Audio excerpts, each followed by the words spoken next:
Bien heureux d'être avec vous. C'est votre opinion et je la partage.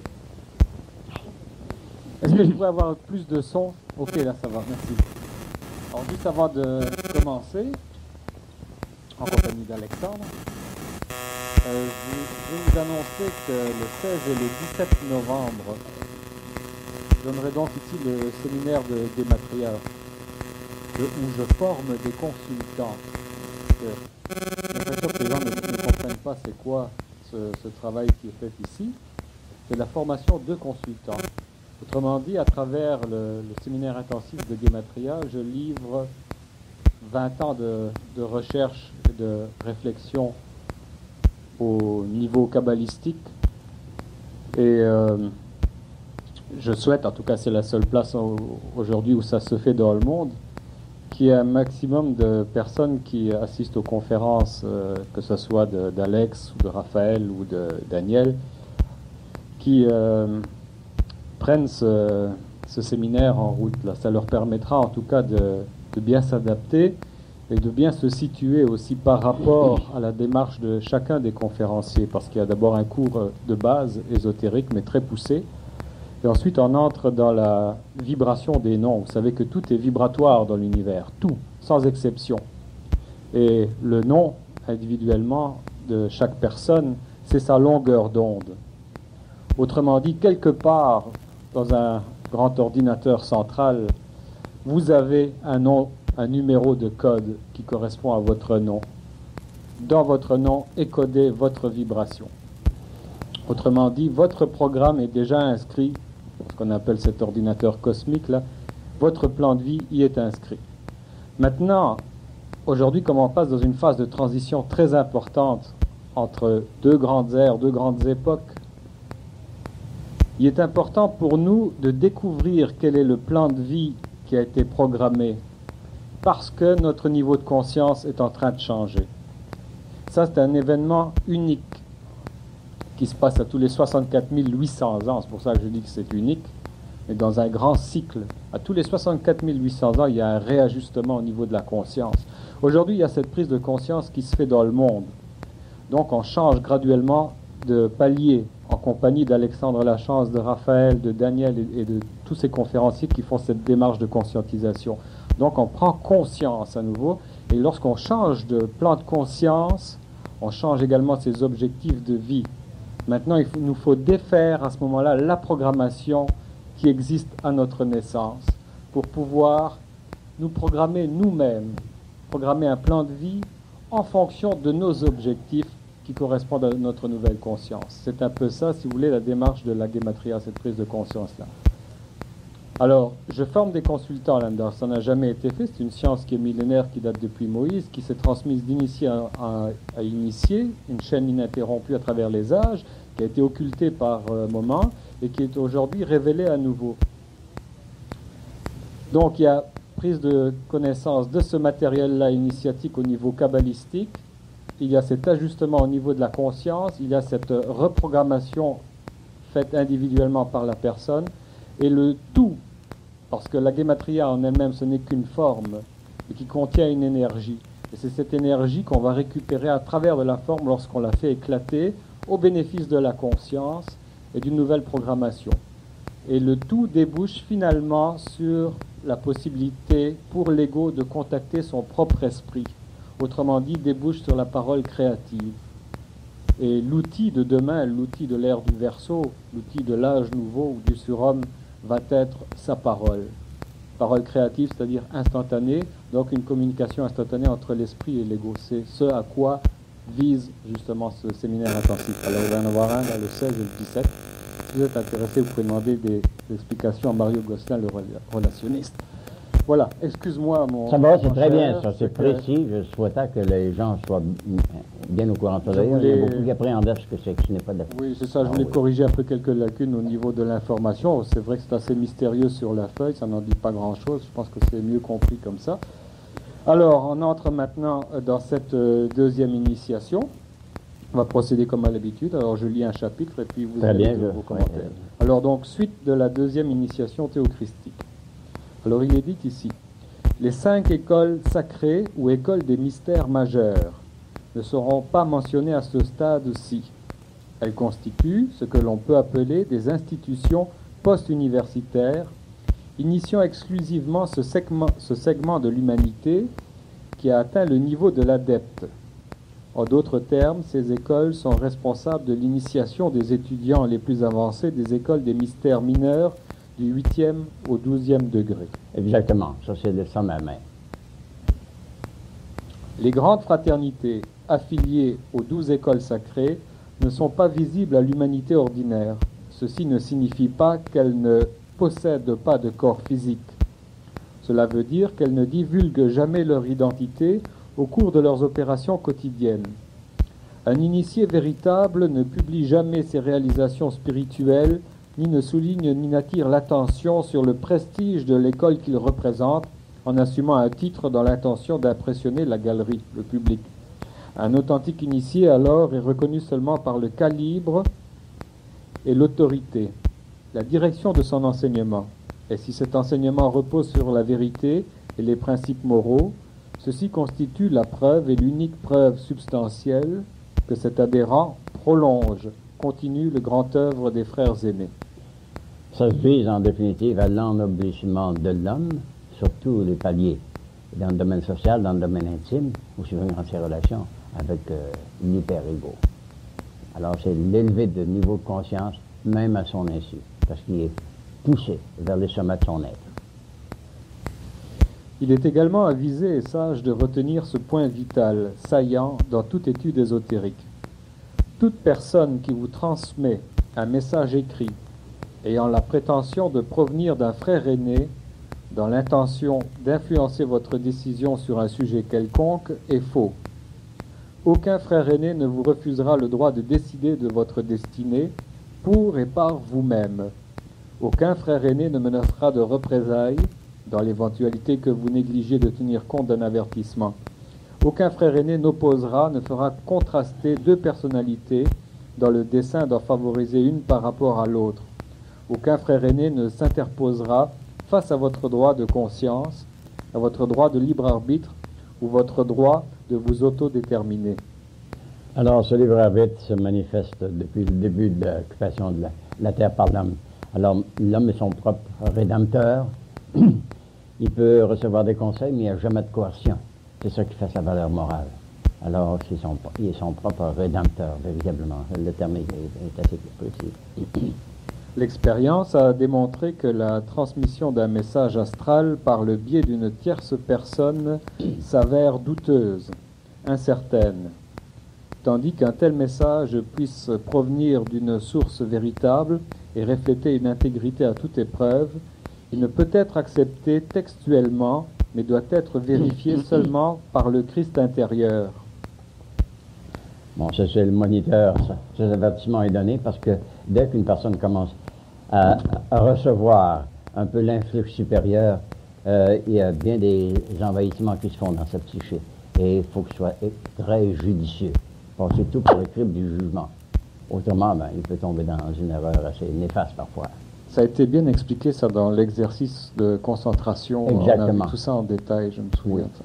Et quand une voix intérieure vous parle, il y a ce phénomène que vous trouvez étrange d'abord. Vous avez sous l'impression que c'est votre propre voix qui vous parle, comme si vous aviez enregistré votre propre voix, qui vous donne une réponse. Vous dites, mais c'est ma voix qui me parle.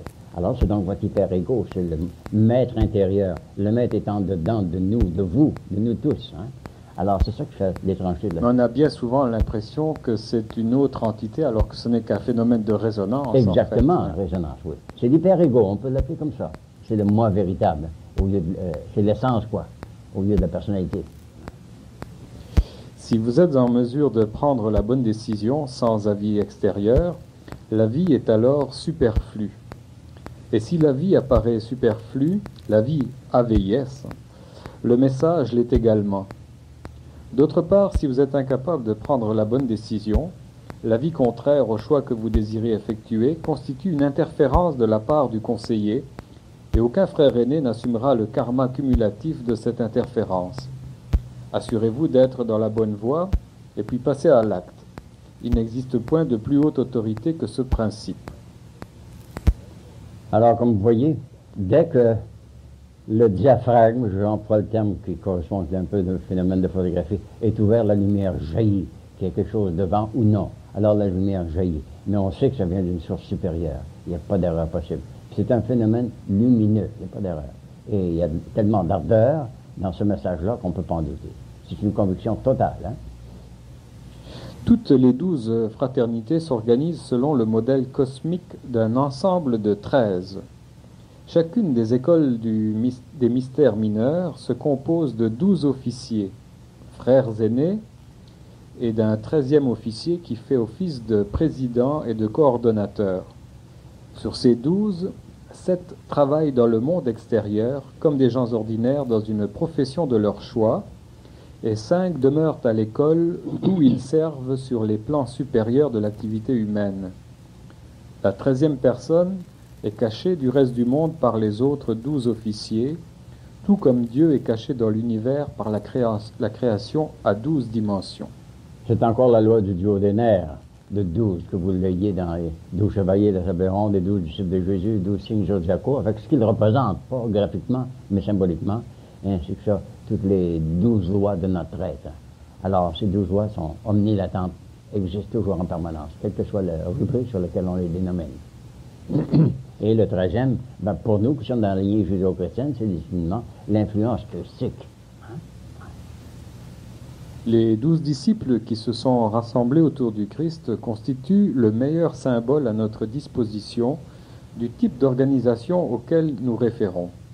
Ce regroupement de 7, 5 et de 1 est fondamental à toutes les religions du monde, et l'étudiant sincère apprendra beaucoup de cet arrangement, de cette disposition, en méditant sur la croix ornée des bijoux. Bon, c'est justement ceci qui a intrigué plusieurs, mais avec l'aide de 2 ou 3 personnes bienveillantes, je pense qu'on va pouvoir la mettre à la disposition de tout le monde sous peu. Hein? Alors, il serait temps de la faire voir. Hein? Voilà. Je pense qu'on l'a suffisamment vue. Oui, mais on voudrait en avoir une copie. Hein? Oui. Bien, elle avait été laissée là pendant une semaine. Je pense que Mario est en sa possession, je crois. Okay. Le 13e membre de chacune des 12 écoles sacrées est un membre du Conseil mondial. Ce dernier étant connu comme la Grande Fraternité Blanche ou la Grande Loge Blanche. Il ne faut pas confondre avec celles qui ont usurpé ce terme dernièrement. La Fraternité Blanche, la Grande Loge, est invisible sur le plan, mais elle est très sensible. Le 13e membre de ce 13e groupe est le régent planétaire de la Terre et le plus grand initié de la vague de vie des archanges, à savoir le Christ. On a souvent confondu le Nazaréen, Jésus avec le Christ. On m'a parlé du nom de Jésus-Christ. Lequel des deux que vous voulez qu'on parle? On va parler de l'entité universelle, le régent planétaire, ou bien du personnage qui a été son ambassadeur en Mésopotamie, en Judée. Alors, il ne faut pas prendre l'ambassadeur pour le régent planétaire. Alors, le Christ, c'est l'entité spirituelle qui englobe toute la Terre. Hein? Et c'est représenté par ses émissaires. On pourrait dire que c'est une conscience absolue. C'est une conscience totale, oui. Totale, oui. Alors, on entre dans l'exercice en question. Ah ben oui. Dans la description de cet exercice. Chaque soir, avant de vous coucher, ou à tout autre moment qui vous soit favorable, fermez la porte de la pièce où vous étudiez, choisissez un siège confortable, tamisez les lumières et fermez les yeux. Projetez, construisez sur l'écran akashique la croix ornée de bijoux telle qu'enseignée dans l'exercice de la 2e leçon. Alors, sur l'écran akashique, ça veut dire l'écran mental? Mental, justement, la projection de votre énergie. Ça fait une petite nébulosité qui est pratiquement visible. Si on photographie ce vide qui semble être du vide, on s'aperçoit qu'il y a une nébulosité. Alors, c'est la projection de votre propre énergie psychique. Alors, c'est ça, c'est l'écran akashique. Il existe. Lorsque vous avez matérialisé cette forme pensée et placé les bijoux, les joyaux, pierres précieuses dans leurs positions respectives, méditez sur la signification de la croix à la lumière de ce qui a été ici révélé. Si vous deviez éprouver de la difficulté à maintenir la forme pensée sur l'écran pendant que vous méditez, retournez à l'image de la croix ornée de joyaux accompagnant la 2e leçon. Ceci aidera à focaliser votre attention, à vous concentrer. Il y en a qui ont commencé à visualiser des images de leur propre création en se servant d'un papier glacé qui réfléchit la lumière et des symboles écrits en encre opaque, en encre noire, pour s'habituer à projeter véritablement quelque chose de visuel, tellement visuel que parfois on peut photographier ce que l'on a projeté ainsi sur le papier. Alors quand on a réussi ce premier exercice, qui est assez simple en réalité, là on peut pousser plus loin, puis projeter dans l'espace ambiant, projeter sur un mur, pas comme un artiste par exemple avant de dessiner, il projette sa conception du dessin sur sa toile. Là il n'a qu'à la suivre s'il travaille assez vite. Alors ce phénomène-là de projection, il se fait automatiquement. On dit c'est merveilleux, parce que l'homme est véritablement un projecteur. Alors c'est la loi de précipitation, projection, jeter hors de soi, ce que l'on a conçu à l'intérieur. Premièrement, étudiez les 7 rubis qui représentent les 7 écoles des mystères mineurs. Associez-les à leur nom. Rubis de base, rosicrucien. Deuxième rubis, luciférien. Troisième rubis, hermétique. Quatrième rubis, théochristique. Cinquième rubis, essénéen. Sixième rubis, coptique. Et rubis d'en haut, brahmique. Alors, ce sont toutes les écoles qui existent sur la planète maintenant. Nous nous concentrons sur le quatrième plan, après avoir passé par l'école rosicrucienne.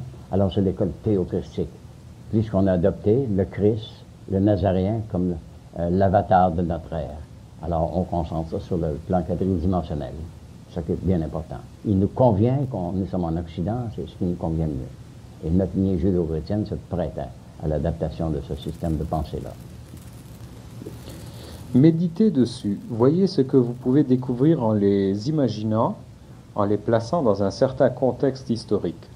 Retracez leurs activités dans la mesure de vos possibilités. Deuxièmement, passez à l'étude des 5 saphirs qui symbolisent les 5 écoles des mystères majeurs. Puisqu'il n'est pas autorisé, permis de libérer de l'information à leur sujet par le biais de la page écrite, imprimée, toute connaissance que vous pourriez acquérir par votre méditation doit provenir de la source de votre intuition ou de l'un des hauts pouvoirs invisibles. C'est là, voyez-vous, qu'on peut dire actuellement, ce n'est plus moi qui pense, ça pense en moi. Et ce qui pense en moi, je l'écris avec une majuscule. Alors, c'est vraiment la voix intérieure qui s'impose à votre attention, dès que vous avez passé à travers ce préambule.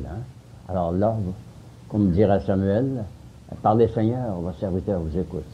Et vous êtes ému et reconnaissant. Alors, ce qui parle là, c'est le moi suprême. Quand il commence à parler, il revient plus souvent. C'est une habitude. Il donne un exemple ici. Oui. Par exemple, vous pouvez vous demander ce que véhicule le mot Niagara, ou bien si le mot Jérusalem possède quelque signification, ou encore si le nom Shambhala recèle quelque contenu caché. Voici, on attribue le mot Shambhala à la capitale de l'Agartha, n'est-ce pas? La ville de la paix, de l'harmonie.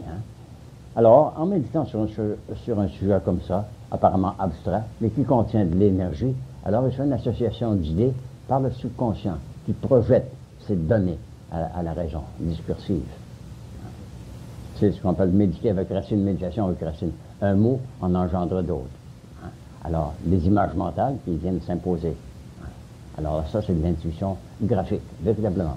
L'association d'idées, là, ça se développe bien avec le phosphénisme. Ça. Absolument, mais oui.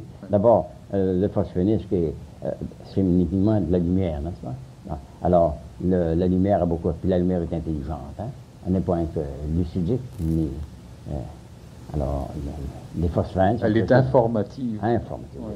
Puis la lumière est vivante, n'est-ce pas? Elle est vivante, ardente. Alors, ces phosphènes sont précieux.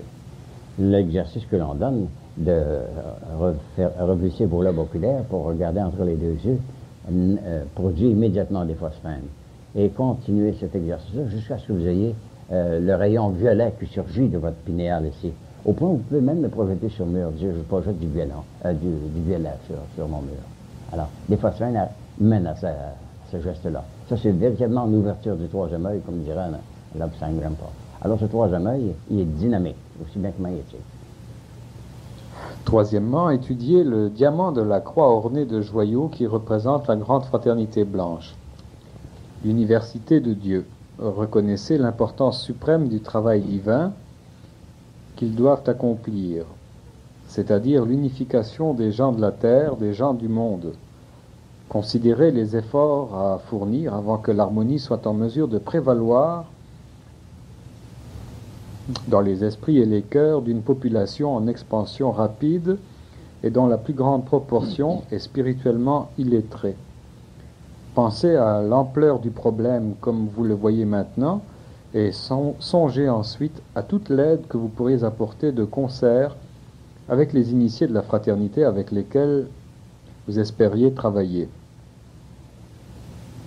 Bon, voici, à mesure que vous cheminez à travers cet enseignement, l'horizon se recule. Et à mesure que l'horizon se recule, c'est parce que vous avancez, mais vous avez toujours le soleil devant vous. Alors, ce qui est en arrière disparaît comme étant un peu désuet. Il n'aurait aucun trait avec l'enseignement qui précédera. Alors, à mesure que vous allez procéder, vous allez dire, l'horizon devient de plus en plus lumineux. Dans votre méditation, vous pouvez varier votre visualisation des écoles sacrées et de leur divine mission dans le monde en visualisant les frères eux-mêmes et en imaginant le travail qu'ils accomplissent à l'école ainsi que dans le monde en général. Lorsque vous faites cela, comprenez que les rubis symbolisent les travailleurs dans les champs et que les saphirs représentent les êtres invisibles qui aident et apportent assistance des plans intérieurs. Méditez sur le diamant comme symbolisme du maître dont le désintéressement et l'altruisme sont infinis et la noblesse si profonde qu'il est à jamais caché des yeux de ceux qui l'adoreraient ou de ceux qui le souilleraient ou le profaneraient. Chaque soir et matin, en même temps que vous effectuez la visualisation décrite ci haut, répétez l'affirmation suivante en donnant à chaque pensée l'importance qu'elle mérite. Ô toi en qui nous vivons, bougeons et avant notre existence, le Christ en qui est représentée la création idéale de l'ordre mondial universel, fasse que l'argent dans le monde serve à des fins spirituelles. Sensibilisez les cœurs des hommes partout afin qu'ils puissent donner au travail divin du gouvernement intérieur ce qui a jusqu'ici contribué à la satisfaction matérielle. Le nouveau groupe d'initiés théochristiques affectés au service mondial doit disposer de beaucoup d'argent. Je demande que ces vastes sommes d'argent requises soient disponibles et à la disposition de l'université mondiale, ainsi que pour tous les autres projets qui entrent sous leur juridiction. Que le potentiel de ce service concentré soit entre les mains des forces de la lumière. Il s'agit tout bonnement de convertir le pécule, le médium d'échange que l'on a imaginé pour le convertir en valeur spirituelle. On a eu quelques notions sur la valeur spirituelle de l'argent, n'est-ce pas? Quelques-unes, oui, on a eu plusieurs chapitres là-dessus. Justement, alors ça c'est précieux, parce que l'argent sur lui n'a aucune valeur, mais ce qu'il représente de bienfaisance et d'amélioration de la race, c'est quand l'argent sera devenu des bénédictions en circulation incessante, là on dira, l'argent n'est plus du papier ni du métal. C'est en fait une énergie qui est bloquée. Exactement, il faut la faire circuler abondamment. C'est ce qu'on reconnaît comme un médium de circulation, un canal de circulation. Comme vous élevez vos pensées au niveau spirituel de la prière continuelle, exhalez pain et amour de votre cœur dans le cœur de tous les gens partout sur la terre. À ce moment seulement, laissez la croix ornée de joyaux finalement se dissiper dans l'arrière-plan violet de votre écran akashique, mettez de côté votre travail de la soirée et allez dormir. Suite à la méditation matinale, si possible, continuez de vous concentrer et de déchiffrer la signification de l'affirmation durant toute la journée. Il faut vivre en conscience permanente avec cet état d'esprit-là. Et quand, là, c'est inévitable que, inconsciemment ou non, vous agissez toujours avec bienfaisance. Et, vous semez la bienfaisance tout autour de vous, par tous les moyens, sur les trois plans. Personne ne peut vous dire jusqu'où vous pouvez aller avec cette étude ou jusqu'à quel niveau, quel degré vous pouvez accéder dans le processus de votre initiation. Vous-même déterminez vos propres qualifications, vous établissez votre propre rythme de progrès. Vous concevez votre propre but dans la vie. Vous établissez vos propres engagements. Vous ne disposez pas de temps à perdre. Acheminez-vous maintenant avec confiance vers votre maîtrise. Il y a un groupe toujours grandissant qui ont réalisé ça, qui selon leurs moyens, les moyens de leur disposition et leur compréhension du sujet, se vouent à ça, à être de plus en plus bienfaisants pour un nombre toujours grandissant de gens dans leur environnement. Mais c'est précieux, ça. Il y en a un très grand nombre. On est étonnant.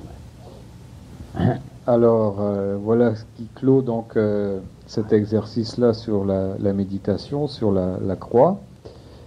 Et on entre maintenant dans la leçon 4, qui a pour titre général la loi de transmutation. Alors, ce que l'on fait, c'est transmuter toutes les valeurs. Là, on est dans le domaine des valeurs sociales, aussi bien que des valeurs morales et personnelles. Alors, c'est la loi de transmutation, telle qu'elle est décrite, terme dans ça. Elle est précieuse. Alors, il va y avoir 7 leçons ici dans ce cahier-là également. La première, c'est un préambule. On va commencer par cela ce soir. Et ensuite, on verra la section corps, âme, esprit.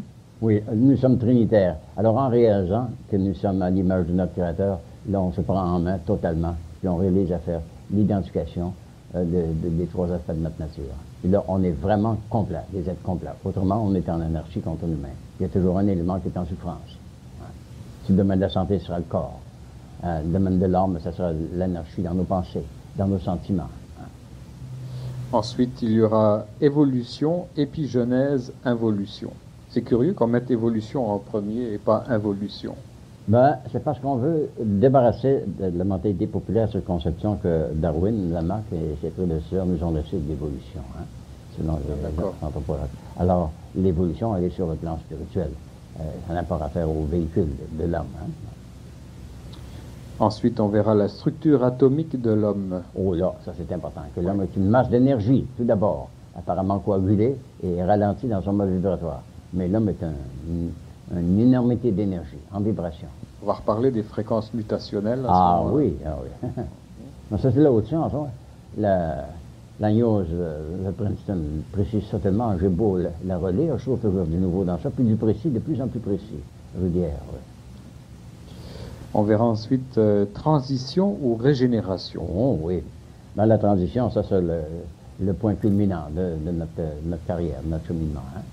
Alors, comme disait Ouradine dans ce poète, pourquoi mourir? Il n'y a aucune raison. Vous n'êtes pas tanné de mourir, bande de caves? Comment ça s'appelait ce bonhomme-là qui devait lancer ça au théâtre une fois? Alors, je ne me souviens pas.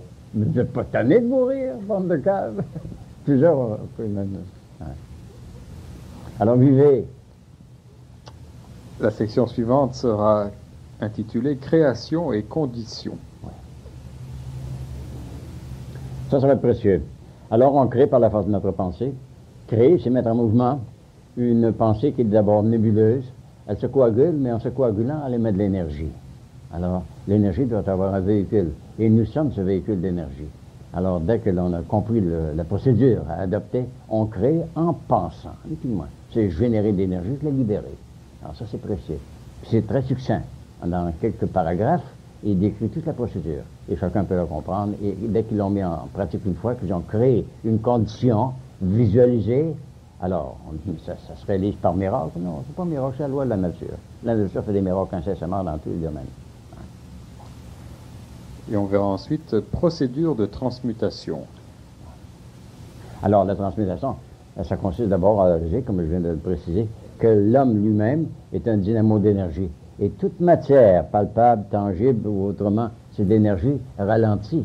Alors, on peut la transmuer d'une façon ou d'une autre. On peut commencer par quelque chose de très solide ou quelque chose de nébuleux, mais tout se transmue incessamment.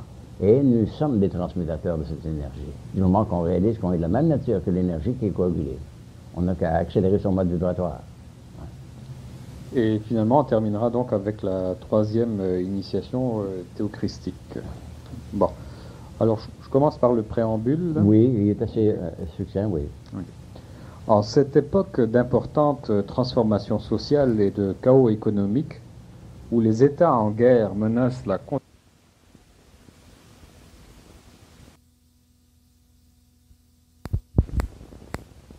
des armes thermonucléaires mortelles, il devient évident qu'il doit exister une nouvelle échelle de valeurs pour guider la conduite humaine, un concept totalement nouveau des droits, des devoirs et de l'honneur humain. En bref, il doit exister un nouveau code de morale qui puisse s'appliquer à la fois au monde des affaires et au monde de la famille, au bureau et à la maison. Sinon, il ne reste que le choix d'une lutte catastrophique et suicidaire pour la survie, et dont l'aboutissement risque fort d'être la désintégration complète de la société telle que nous la connaissons. Et n'allons pas penser qu'un tel renversement de cette tendance est impossible ou improbable, car et la Lémurie et l'Atlantide continuent de porter en silence le témoignage des problèmes qui peuvent surgir lorsque l'homme refuse de prêter l'oreille aux conseils inspirés et sages des chefs spirituels de la race. Nous écoutions il y a quelques jours une répétition du programme qui était voué à Nostradamus là, au sujet de ses prédictions, de ses centuries. On a vérifié des exégètes américains que 87% des prédictions du passé sont avérées vraies, n'est-ce pas? Et on a laissé en litige les autres, les dernières centuries qui ont rentré à partir de 1989 jusqu'à la fin du siècle. Alors, c'est précisément ça qu'il dit. Il donne comme témoignage de la plausibilité de cette prédiction-là, les deux continents engloutis et les mêmes conditions qui prévalent à la surface de la Terre. À moins de les éradiquer, les neutraliser complètement, les mêmes causes produiront toujours les mêmes effets. Alors je trouve ça assez bien, puis ça part du 15e, 14e, 15e siècle, hein, mais ça s'applique encore aujourd'hui, les mêmes circonstances. Il y a déjà eu 2 guerres mondiales dans le même siècle, et en dépit des dévastations et de la futilité des luttes, puisqu'elles créent plus de problèmes qu'elles n'en résolvent, la plupart des individus considérant comme probable la venue d'un conflit dont l'horreur sera sans précédent. Les préparatifs pour le carnage vont bon train dans la plupart des régions du monde. Les sensibilités humaines sont assombries et oblitérées par une incessante propagande dont le but est de créer une forme de justification dans les esprits des participants qui s'apprêtent à s'engager dans cette tragédie collective. Le monde est amené à croire qu'il existe inévitablement une cécité de solution ou une nécessité? Ça doit être une nécessité. Une nécessité de solution, oui. Créer une cécité, là. Oui. Oui. Ok. Par la violence, et cette impression est encore renforcée par l'idée que personne ne peut rien y faire. Dans une œuvre ésotérique comme celle-ci, il est essentiel que l'étudiant comprenne la nature des forces fondamentales qui agissent dans le monde d'aujourd'hui. Bien que ces forces se manifestent par l'économie et la politique, ce n'est pas là leur réelle nature. Ce sont des impulsions évolutives mises en œuvre par des agences superphysiques et superhumaines n'ayant qu'incidemment des implications économiques et politiques. Nos chefs de la politique, les gouvernements sont téléguidés par ces avatars désincarnés qui tout de même influencent la pensée des directeurs de conscience. Ce sont des directeurs de conscience, des falsificateurs de conscience. Et il y en a tout autour de nous. Hein. Alors. Les nations et les religions particulières ne sont que les instruments à travers lesquels ces forces opèrent, et elles sont les effets et non les causes de la crise. Cette vérité devra être étudiée à fond pour tout chercheur sincère de la science ésotérique, avant que ne puisse s'affirmer un développement spirituel un tant soit peu profond. La théorie du diable, selon laquelle les anges combattent les démons en bataille rangée, est absolument contraire aux faits. L'histoire révèle bien cette vérité que, partout où dans un conflit le vrai prévaut, le droit ne s'exprime pas sur l'action du vrai qui détruit le faux, mais par le faux qui se détruit de lui-même. Et pourquoi faut-il qu'il en soit ainsi? À cause de la nature même de l'erreur qui, par sa qualification de discorde inhérente, est le propre agent de sa destruction. C'est précis. Alors, on laisse prévaloir le mal jusqu'à ce qu'il se soit détruit lui-même. Il y a toujours le phénomène du choc en retour, du boomerang, comme on dit vulgairement. Le mal se détruit si on le laisse agir par lui-même. L'ignorer. Ainsi, il faut reconnaître qu'il n'existe pas de vérité ou d'erreur absolue dans quelque aspect que ce soit de la société humaine. Non. Les erreurs d'interprétation. Les différents objectifs. Ouais.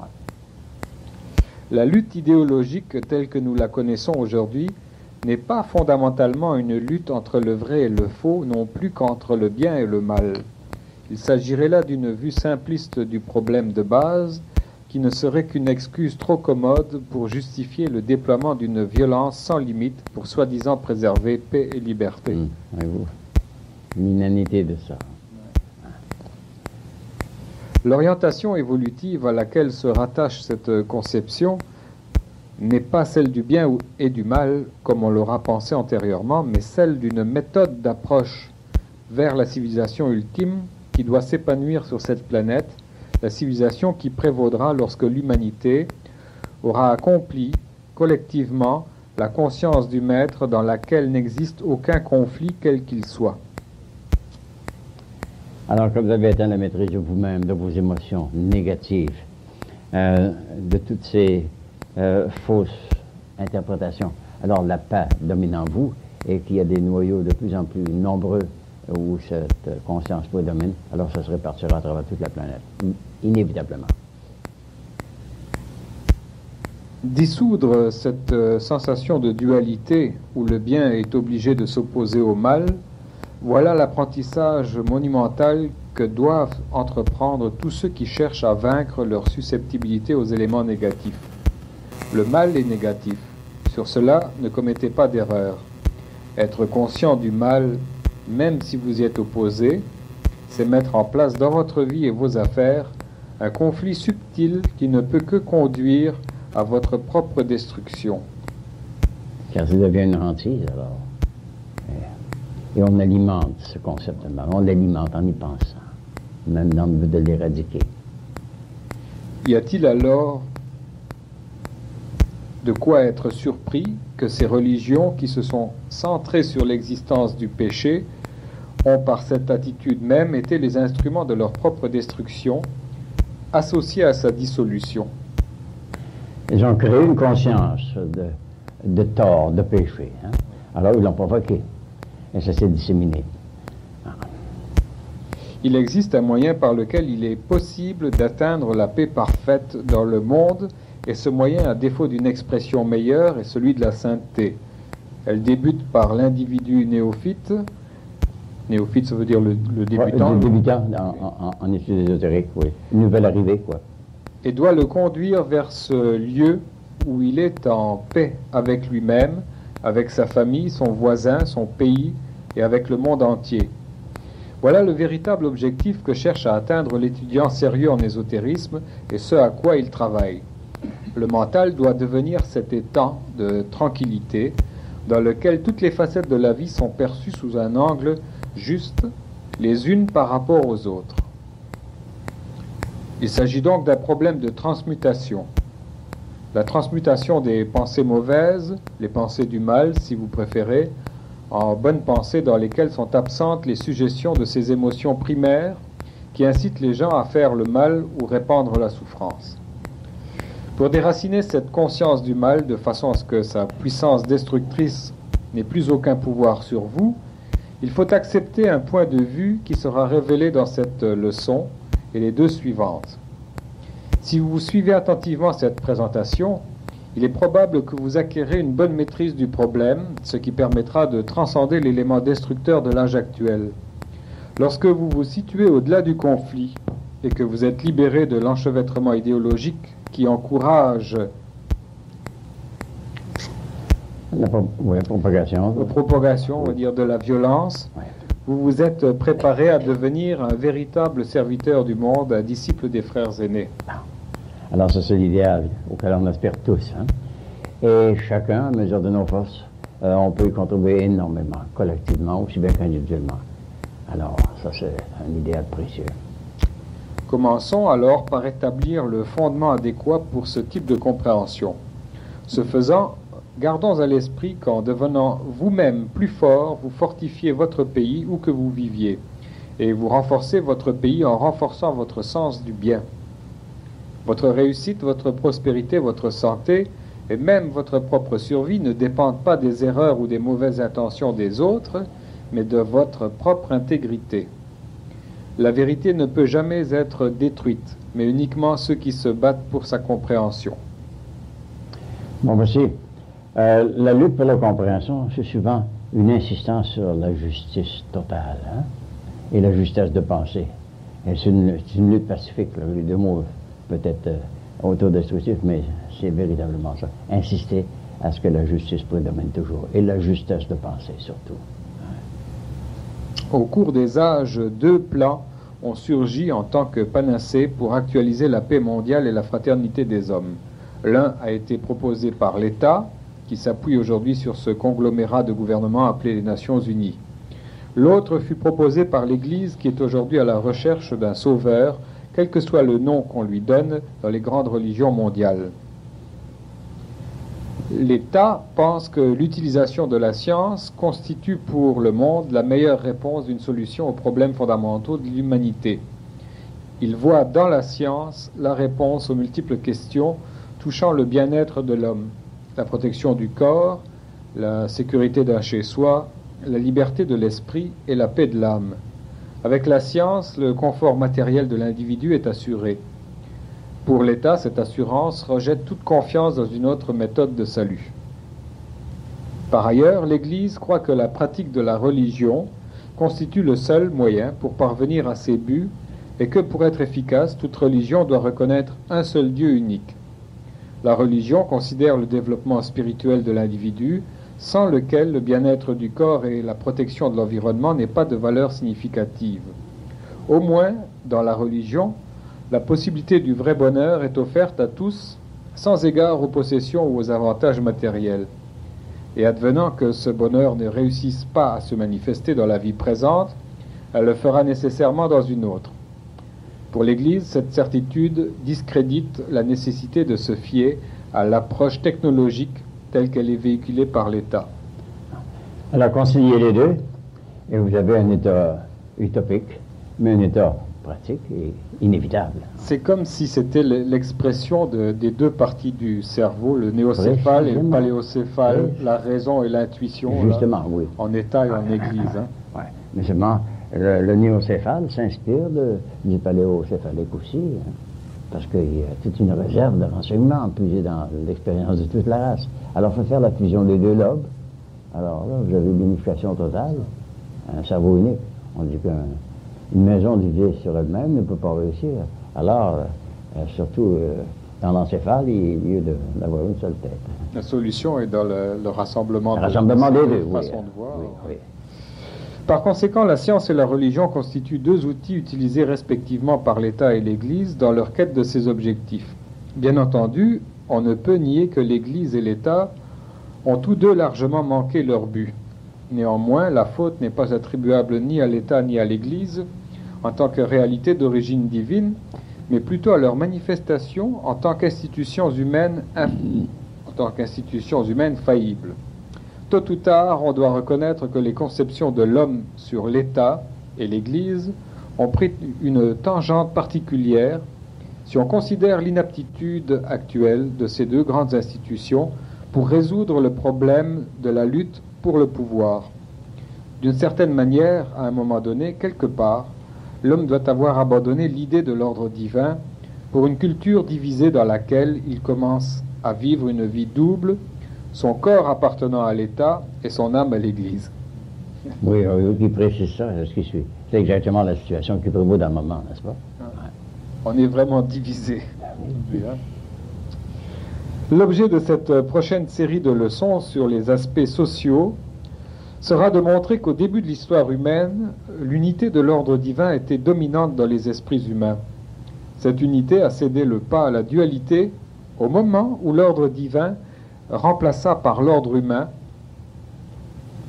L'État et l'Église ont divisé la réclame de l'individu en deux phases. Ça veut dire quoi ça, on divisé la réclame de l'individu? L'adhérence de l'individu en deux directions différentes. D'accord. Perpétuant ainsi le mythe de la séparation du corps et de l'âme. Justement, ben là, il ne doit pas y avoir de ligne de démarcation de ces deux. Les deux s'interpénètrent réciproquement. C'est l'âge d'un conflit dans lequel il n'y aura pas de trêve jusqu'à la nouvelle dissolution de l'État et de l'Église. Ou réconciliation, fusion des deux. Donc, jusqu'à la nouvelle dissolution de l'État et de l'Église, en un amalgame duquel ils ont été originellement tirés. Cet amalgame constitue le noyau solide de toute véritable science religieuse. Il est la véritable essence de laquelle provient le concept chrétien du royaume de Dieu tel qu'il fut d'abord annoncé par Jésus de Galilée. Alors, cette plus haute vérité scientifique n'a jamais été mise à la surface de la Terre.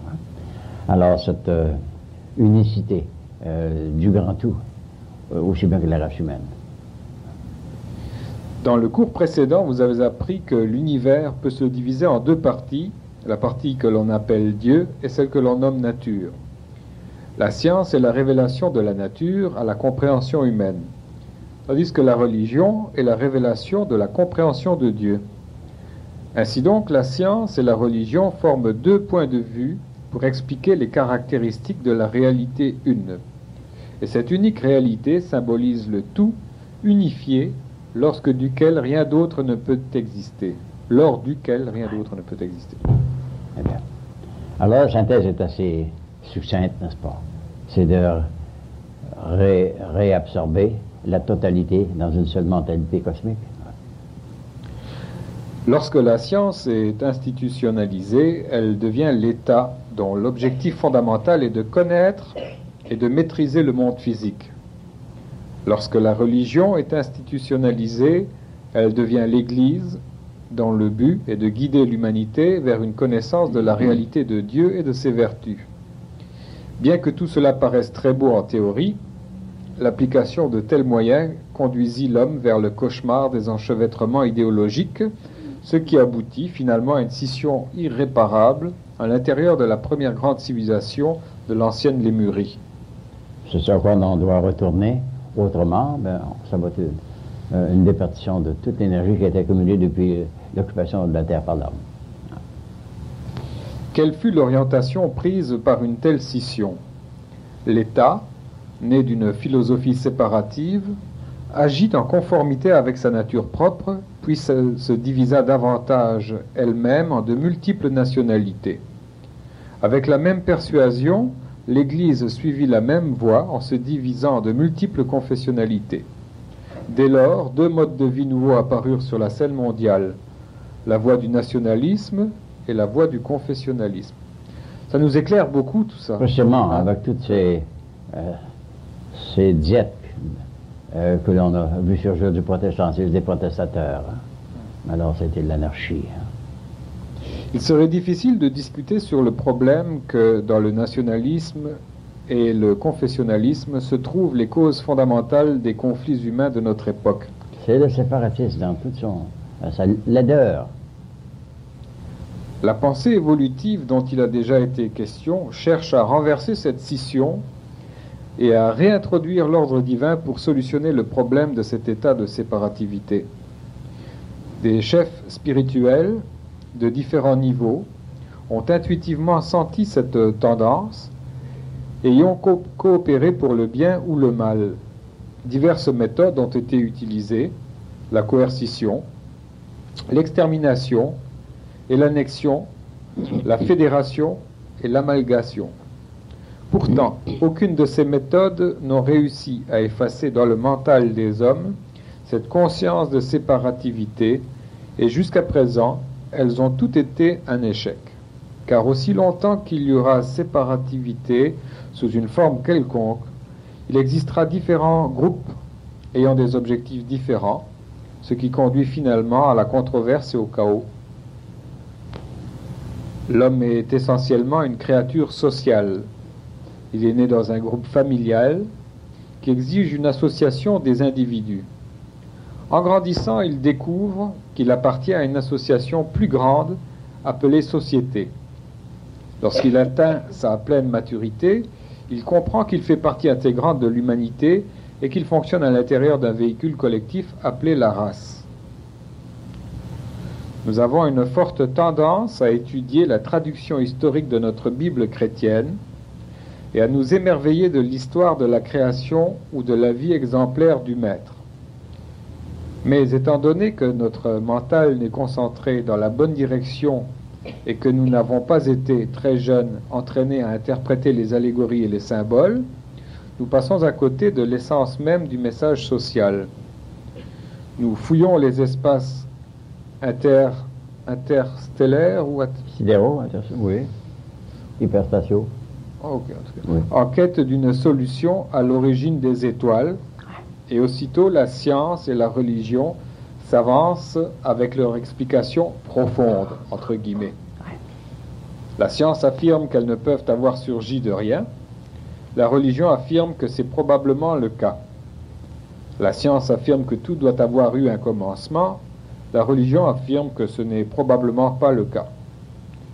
La science ou la religion a-t-elle raison? Ou ont-elles tort? Si nous nous conformons trop à la théorie scientifique, nous devenons matérialistes, agnostiques ou même athées. Lorsque nous adhérons trop fortement à la théorie religieuse, nous devenons orthodoxes, bigots ou même fanatiques.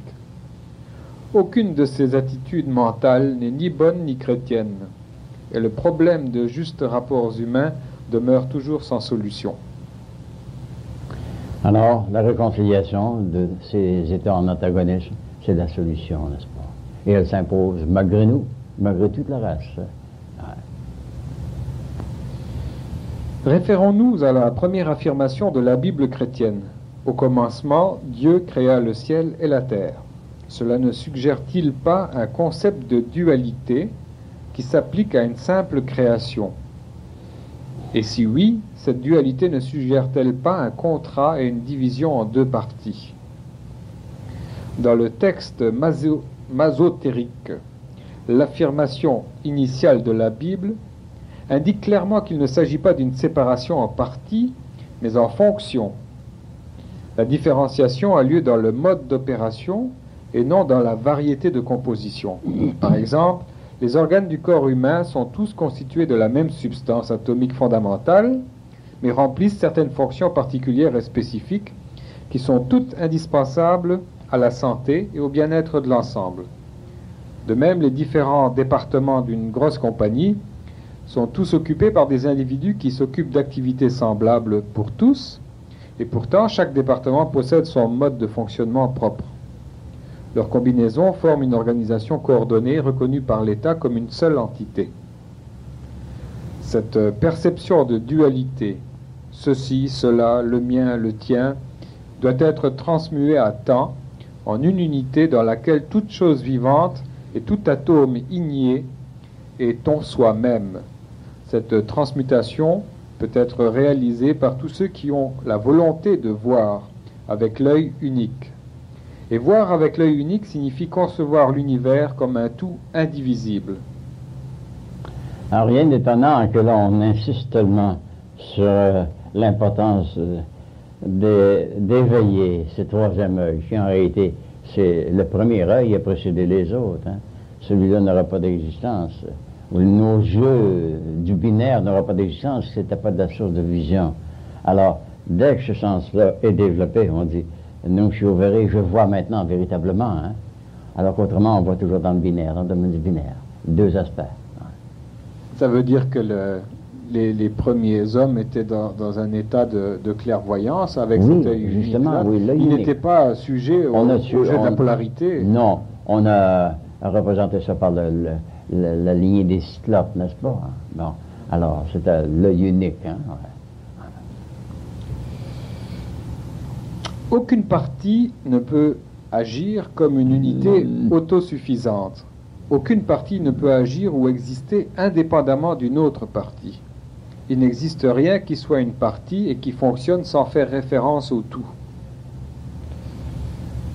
Pour le corps physique, le foie n'a aucune valeur sans le cœur, pas plus que le département de production n'a de valeur pour une compagnie sans un réseau de distribution. Pourquoi, alors, croire que la société humaine puisse exister en état de division en deux parties, chacune cherchant à éliminer la fonction de l'autre?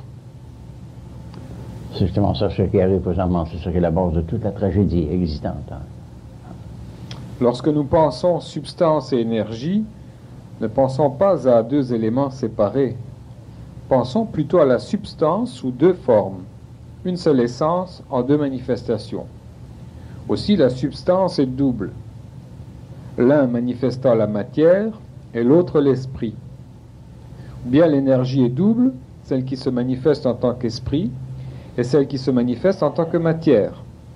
C'est dans cette optique qu'il nous est possible d'apprécier la sagesse des érudits masotériques qui expriment cette pensée par la première phrase de la Bible, extériorisant l'essence éternelle, entre parenthèses de l'espace, l'énergie double forma le double ciel. Je répète la phrase, extériorisant l'essence éternelle de l'espace, l'énergie double forma le double ciel. L'essence de la manifestation. Les cieux supérieurs, les eaux supérieures. Ouais. L'attitude parfaite devient désormais plus évidente. Étant donné que tout débuta par une essence unique et unifiée, à partir de laquelle se développe toute création, nous commençons à reconnaître la nécessité d'individualiser les fonctions et ont pour but d'accomplir la soi-reconnaissance. Une fois que cette reconnaissance de soi a été atteinte, l'expression particulière de l'individu est moins importante que les efforts de coopération du groupe. La partie est submergée par le tout. Envahi et dominé et guidé. Téléguidé pour employer l'expression consacrée. C'est dur pour l'ego, ça. Oui, ah oui, l'ego, il est transitoire. L'ego, lui, Il est impermanent. L'ego, lui, veut se Ça révèle, le libre arbitre, la voie luciférienne. Hein? Mais tout de même, a son importance au tout début, pour bien affirmer l'individualité. Il y a une nécessité dans un sens, l'ego dans le sens de créer la personnalité. D'abord, oui. Ça. C'est l'abord de toute existence. Mais il ne doit pas oublier qu'il fait partie d'un tout. Non. S'il nous fallait envisager une philosophie de vie uniquement réglée sur les besoins personnels de l'individu, cela signifierait que toute vie serait soumise à l'idéologie de séparativité, alors que l'idée collective d'une fraternité interdépendante possède, sans l'ombre d'un doute, une valeur spirituelle beaucoup plus grande. À ce niveau, il est bon que nous n'indiquions au moins un des principaux objectifs de notre existence sur cette terre. Il s'agit de coordonner toutes les fonctions de la vie humaine, individuellement et collectivement, pour en faire un tout harmonieux, indivisible et indestructible. L'idéal, cohérence totale. Le problème consiste à transmuer les spécialisations individuelles, puisqu'elles ont été accomplies désormais par l'effort personnel, en une force raciale collective qui doit être également partagée entre tous. Nous avons atteint ce point dans l'histoire du monde où la philosophie séparative de l'individu doit se fondre dans la philosophie collectiviste de la race. L'unique solution à la crise mondiale consiste à renverser la vieille tendance à l'expression individuelle et à insister de manière concertée et sincère sur la réalisation de groupes. La socialisation est le procédé par lequel des individus sont unis en contact les uns avec les autres pour exprimer un certain bien commun. Les individus qui s'associent avec d'autres dans le seul but de poursuivre leurs propres intérêts égoïstes ne sont pas des individus à sens communautaire à proprement parler. Le sens social est l'art de se dévouer au bien-être de la société. Lorsque ce sens social est associé à la culture, il s'agit véritablement d'un art par lequel la manière du contact devient aussi importante que le désir de coopérer. Oui. Alors, il y a plusieurs paliers, plusieurs niveaux d'expression, mais ça monte automatiquement. Alors, finalement, l'élite s'en empare, et là, l'influence est prédominante. C'est un peu comme l'histoire de l'enfant prodigue, finalement. On quitte la famille, on fait nos expériences de la matérialité, de l'égoïcité. Des questions? Je n'en ai qu'une ici, ça fait que... Une grande question. Bah oui. Encore, je m'excuse, mais je pense qu'elle m'est adressée, puisqu'on parle du cycle de 64 800 ans. Ah oui, oui. Vous êtes plus capable que moi d'y répondre. Là, on nous demande ici, c'est quoi ce cycle des culpas, on parle des culpas, hein? Non, vas-y, non. Ouais. Alors, ce sont des culpas, ce sont des cycles cosmiques. Culpas, oui. Ouais, mais ça, c'est une déformation spirituelle, parce que ce sont des kalpas. Des kalpas, oui. Pas confondre avec mea culpa. Oh non, mais maxima culpa, ça c'est le maxima culpa. Ouais. Ah oui. Oui, des kalpas. Les kalpas, oui. Oui, Dans la terminologie hindoue. Hindoue, oui. Oui. Alors, ce sont des grands cycles donc de Des cycles 64 cosmiques. 800 ans. 64, oui, 64 800, oui. Oui. Oui. Alors, un petit cycle comme, par exemple, le Kali Yuga, ce que l'on vit actuellement, l'ère de Kali ou l'ère de la destruction, de la régénération, là. 25 960 ans, hein? Alors ça, Ah.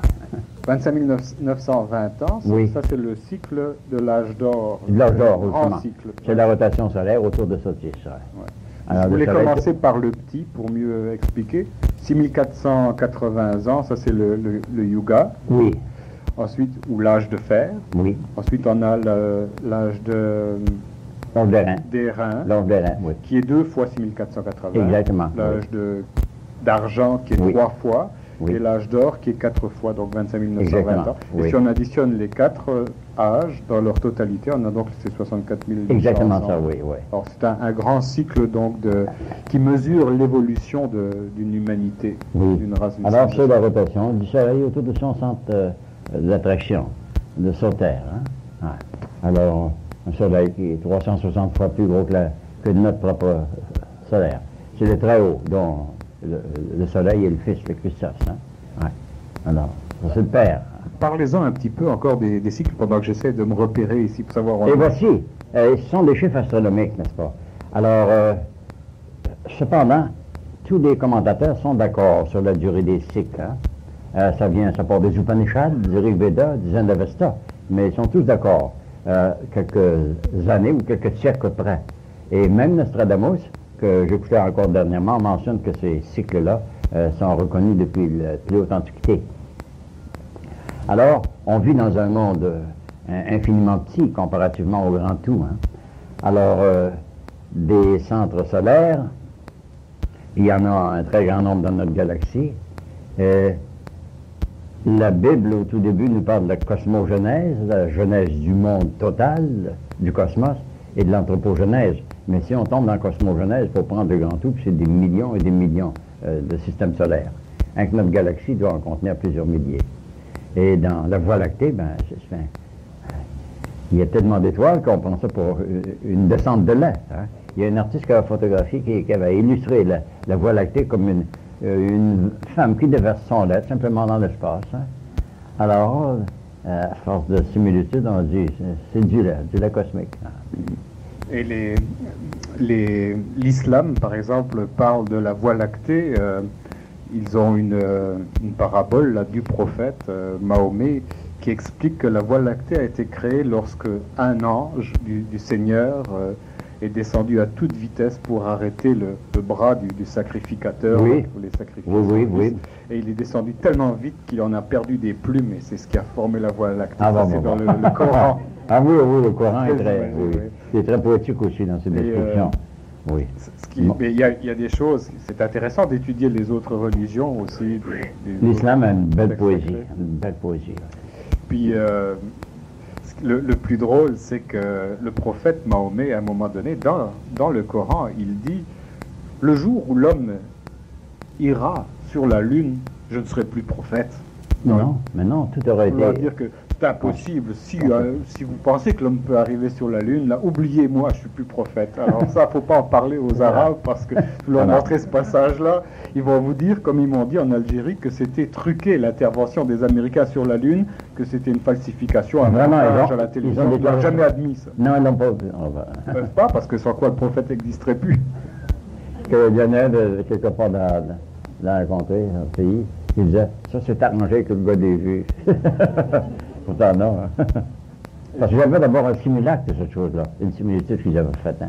Ils ont dit quelque chose de semblable. Hein. Ils n'ont que répété. Et j'ai demandé une fois à un arabe, c'était quoi le paradis d'Allah dans Oui. leur conception.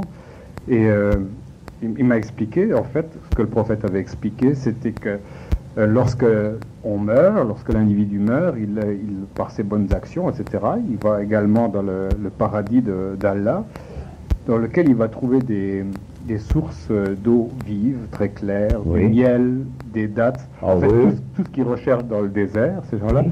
et puis des femmes Mais oui, c'est Houri. Oui. C'est Houri. Oui, Et savez-vous combien un homme qui meurt a de femmes qui l'attendent au paradis pour l'islam? 70. Oh, yo, yo, yo. On va se convertir. Il y a le jackpot, hein? Ah, ça disait ça. Alors, et c'est pas ça le plus beau. Le plus beau, c'est que ces 70 femmes qui attendent dans le paradis d'Allah le décédé sont toutes les 70 vierges. Oh, yo, yo. Et c'est pas ça encore le plus beau. Ça, c'est encore mieux que ça. Il y a mieux que ça. Quoi de plus? Quoi de plus?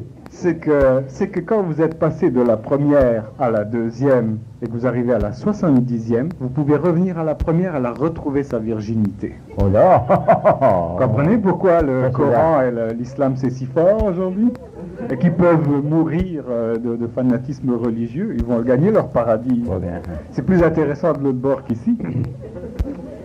Ah oui.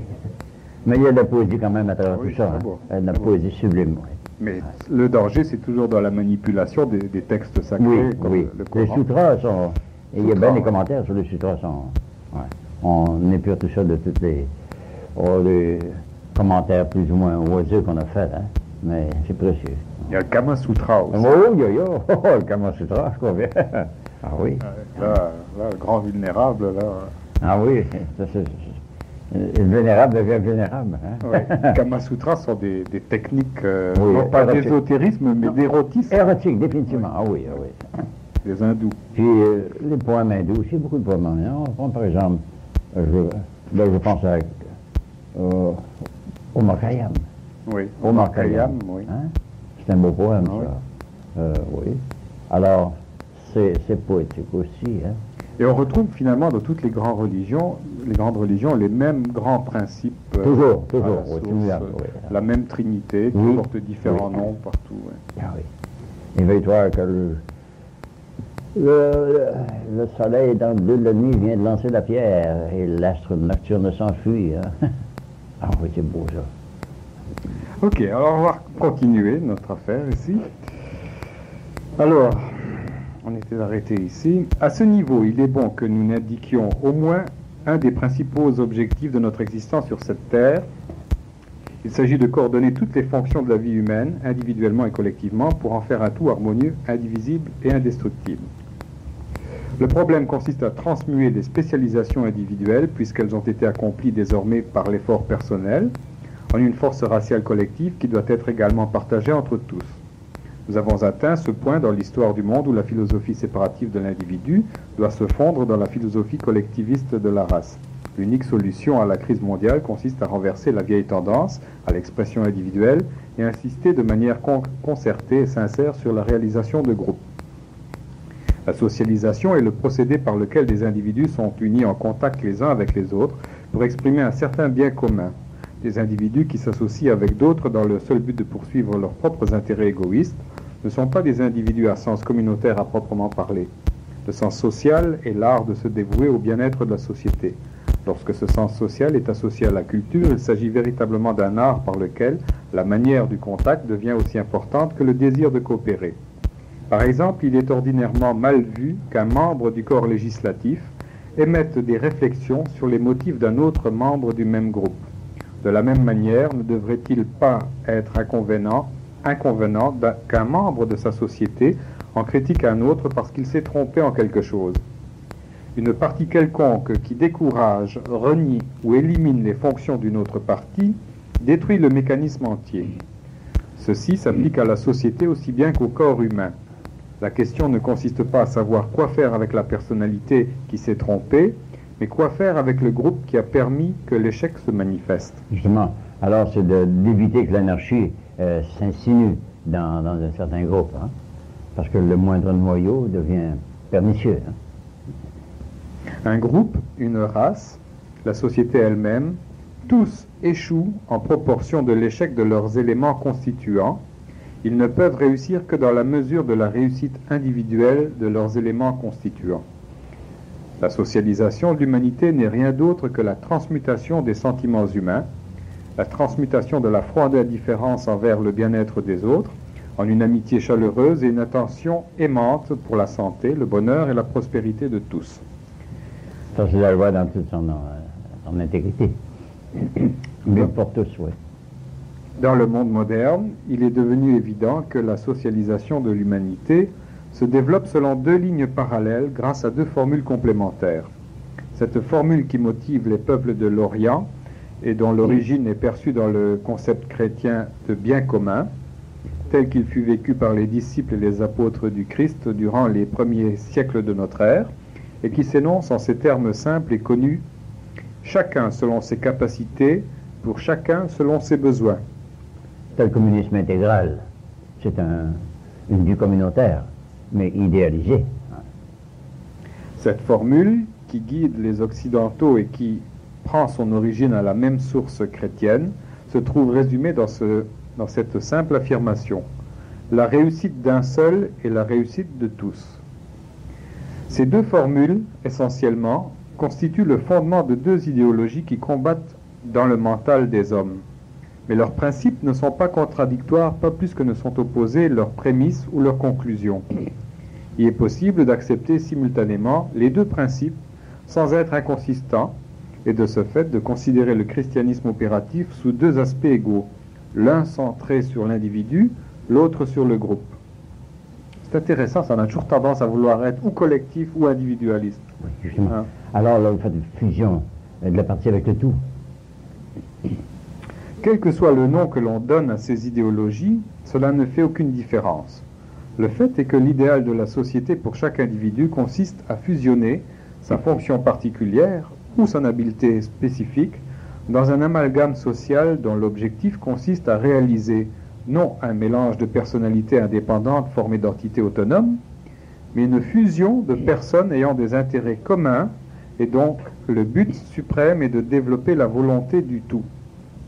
Si nous pensons en termes de tout, nous sommes complets et ne manquons de rien.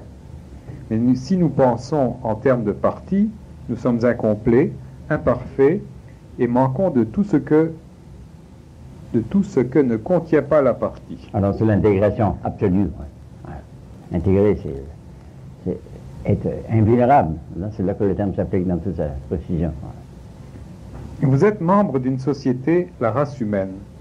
Vous devriez ressentir qu'il n'existe aucun aspect de cette société avec lequel vous n'êtes raccordé, et ni aucun avec lequel vous n'ayez pas d'amitié. Si vous croyez possible de vous dissocier d'un autre, et pensez que sa vie est séparée de la vôtre, vous appuyez sur des principes dangereux. Parce que lorsque vous ressentez qu'il est inutile que vous l'aidiez comme vous-même vous aimeriez être aidé, vous avez commencé de fermer les portes à votre propre avancement. Évidemment. C'est un peu ce qui se passe aux Indes avec la conception du karma. Voyez-vous, oui, n'est-ce pas? Ouais. Alors ça, j'étais naïf dès le début. On voit quelqu'un qui souffre, c'est son karma. C'est son karma, on ne peut oui. rien faire. Aucune pitié. Une tournure d'esprit double est une attitude mentale qui admet deux normes de conduite. Celle qui s'applique à l'individu et celle qui s'applique au groupe. C'est une perception double qui consiste à voir deux forces au lieu d'une seule puissance, deux pôles au lieu d'un seul aimant. Il est admis qu'il existe deux facettes dans toute controverse, bien qu'il n'y ait qu'une seule controverse à laquelle se rapportent ces facettes, à savoir qu'une controverse contient deux aspects et qu'une entente non. Une personne qui regarde un aimant et ne voit que deux pôles opposés, est comme celui qui débattrait nu les deux aspects d'un argument sans comprendre le sujet discuté. C'est ça. Alors, se voit la totalité. Les deux pôles de manifestation, mais ça forme une partie de tout. Nous sommes dans le binaire, alors il faut considérer la chose comme une unité sous deux aspects. Ça veut dire que si on prend parti, si on fait de la discrimination ou on prend parti soit pour un pôle positif ou un pôle négatif, de toute façon on est à côté de la traque. Aucune force à générer. On n'a pas de vision objective. Aucune, c'est impossible. Hein. Parce que par elle-même, même s'ils étaient tous les deux semblables, si on souhaitait que l'un devienne semblable à l'autre, ça serait neutraliser la vertu d'un aimant. Hein. Deux semblables se repoussent aussi bien que deux. Alors il faut qu'il y ait opposition. Donc la compréhension est dans la perception globale. Globale, binaire. Oui. Englobant les deux aspects de la polarité. Oui, justement. Ouais. Sans quoi, même ce qui est appelé vérité, il peut y avoir un peu de mensonge dedans. Et dans le mensonge, un peu de vérité. Ça c'est très vrai, c'est pas encore vrai. Oui. Simplement. Il n'y a pas de qualité dans la vérité, ni de quantité. Mais si on perçoit les deux, vérité et mensonge, à ce moment-là, on voit la réalité, objectivement. Oui, justement, oui. Un homme à l'esprit double est inconstant dans toutes ses voies. Dans le monde actuel, il y a deux forces en jeu selon le point de vue de l'homme ordinaire. L'une est l'individualisme et l'autre le collectivisme. La situation bien connue dans laquelle cette partie du monde appelle l'autre communiste et l'autre partie appelle le reste capitaliste modifie les considérations fondamentales sur l'évolution de l'humanité. L'interaction des deux forces, l'individu sur le groupe et le groupe sur l'individu, est intentionnelle et motivée. Sans cette interaction des pensées et des philosophies, les deux hémisphères ne peuvent devenir un monde indivisible. Et sans un monde indivisible, il ne peut exister de paix ou de liberté pour l'humanité. Donc, l'intégration des deux opposés, une totalisation. Ouais.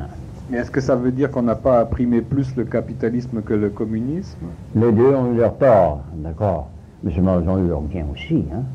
Alors, il faut fusionner les deux pour sortir de la quintessence qui en résulte. Ouais. Bien que les forces individualistes et collectivistes puissent sembler se mouvoir dans des directions opposées, elles renferment au contraire une puissance unique, se déplaçant dans une seule direction. Il s'agit de la direction de la spirale évolutive qui pointe toujours et s'élève constamment vers une perfection sans nom et inconnue. Et le point le plus pertinent de cette discussion est que la source de ces philosophies individualistes et collectivistes se retrouve dans la doctrine chrétienne telle que rapportée dans la Bible. C'est pour cette raison-là que l'on prend notre texte de base comme l'écriture sainte, n'est-ce pas? Parce que c'est l'écriture la plus scientifique qui a jamais été mise à portée de la terre. Hein? Alors, interprétée correctement, sur le plan philosophique, c'est la totalité. Hein? Alors, direz-vous, pourquoi y a-t-il tant de rivalité entre les gouvernements qui dirigent l'Est et l'Ouest si on considère qu'ils devraient se mettre d'accord sur la source commune de leurs cultures respectives? Parce que ces cultures reposent, dans la pratique, non sur des concepts divins, mais sur des mythes datés. C'est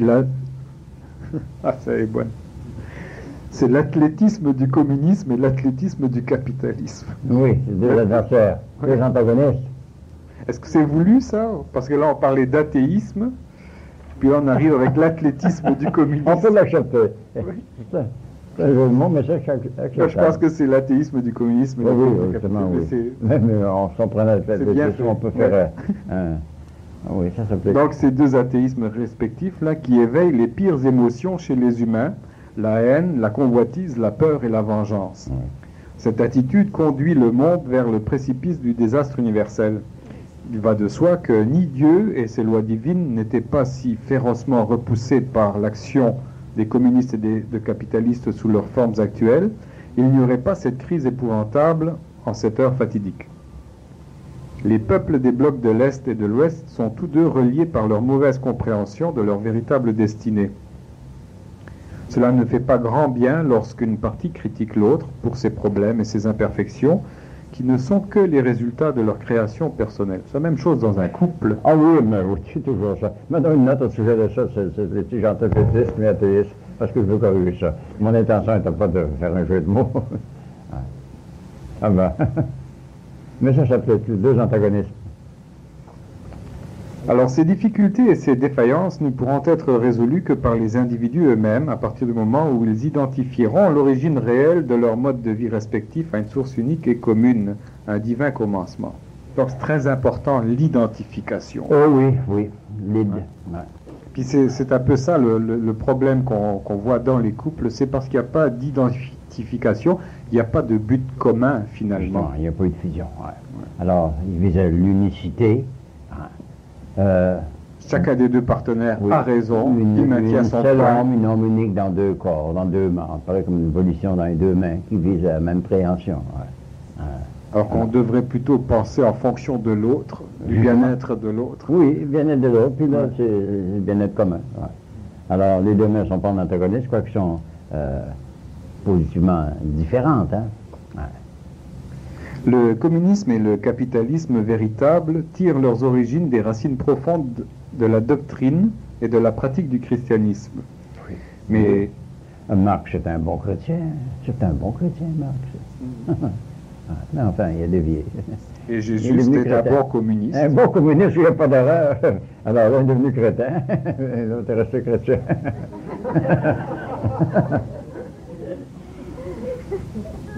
On se fait mal la cabale aussi. Avec la Oui.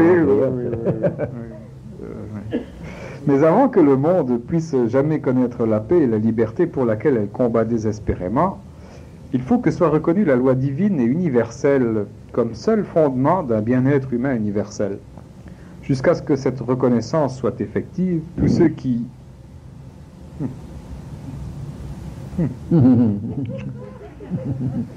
Mon verre s'est déplacé probablement. Bon, on va mettre un mot à la place de ce trou-là. Jusqu'à ce que cette reconnaissance soit effective, tous ceux qui vivent la loi et son auteur partagent la responsabilité générale, ainsi la responsabilité particulière de la terreur qui afflige le monde moderne. Il faut donc considérer que le communisme et le capitalisme sont des symboles, mal interprétés, bien sûr, par le XXe siècle, mais néanmoins des symboles de quelque chose qui se tient au-delà de toute origine humaine. Alors il faut aller au-delà de la manifestation terrestre, simplement, et politique. C'est vraiment comme un phénomène d'entropie, là. Oui, Hein? c'est Au départ, mais oui. dans la doctrine, là, c'est clair et net. Ceux qui l'enseignent, les instructeurs... Il n'y a etc. pas d'équivoque dans ça. Pas Il y d'équivoque, a pas d'équivoque. comme avec Socrate, et puis là, il arrive un Aristote qui, boum, met tout à terre, essaie de récupérer ça pour son ego, et nous met dans la dualité, principe de séparativité. Ça. Alors si c'est une chute, c'est là que la chute est en tranchée. Chute dans la matière. En Bien. binaire, quoi. C'est ça. En binaire. Oui. Bien qu'aujourd'hui l'homme ne considère ces symboles que comme des idéologies athées, ne reposant pas ou peu sur des principes divins, il viendra un temps, dans un avenir pas trop éloigné, où l'aspect athéiste sera transmué en mode de vie véritablement christique. Oh, là j'ai mis christique, mais c'est écrit schistique. Christique. Oh non, ça fait trop Il n'y a pas question de faire un schisme. Non. Christique et édifiant. Ah ben, il y en a quelques-uns, je peux ignorer, mais ça... Il y en a des bonnes, par exemple. Des bonnes. Oui. Puis il y a des athéistes. Une vie véritablement schistique. Il peut être douloureux pour l'homme de se dépouiller de toutes les erreurs qui se sont insérées dans les habitudes de ces deux grands systèmes sociaux, mais il s'en dépouillera et il doit s'en dépouiller. Aucun ne peut détruire l'autre parce que ces deux éléments sont indispensables au résultat final, tel qu'il a été conçu par les frères aînés, les anges et les archanges de la hiérarchie. Ces derniers collaboreront à l'évolution de l'humanité à partir d'autres planètes de notre système solaire.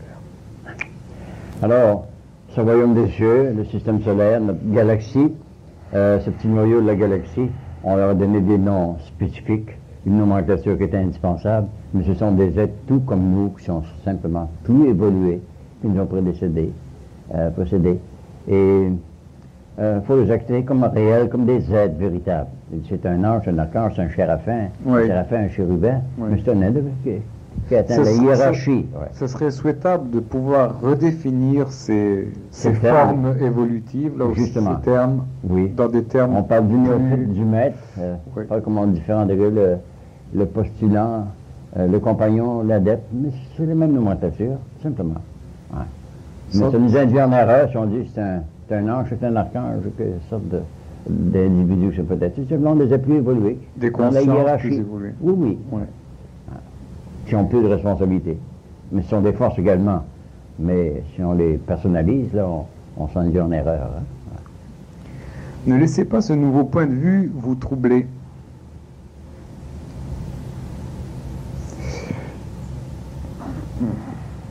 Il y en a quelques-unes, de bonnes coquilles. Hein. C'est parce qu'il y a des trous, oui. Oh, Il y a des trous au bout des pages, et puis je perds des morceaux de mots dans les trous. Rien à faire. C'est comme- Mais c'est ce qui fait un bon gruyère, c'est les trous, en fait. Alors, bon, je pense que J'ai ici, alors c'est comme un puzzle, alors je vais vous donner l'élément que j'ai, puis vous allez remplir le trou. J'ai émergence de l'individu, Ah, émergence, oui. mais j'ai un U et un B juste avant. Submergence. Submergence. Ok. Bon. C'est bon. C'est fait. La, Je dirais Shakespeare.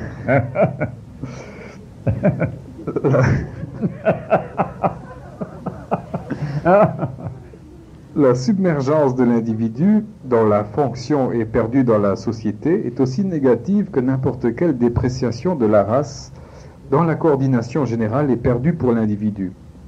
Le collectivisme ne pourra consommer pleinement son but dans la collaboration entière et volontaire de tout individu membre qui y voit le bienfait d'une véritable fraternité unique.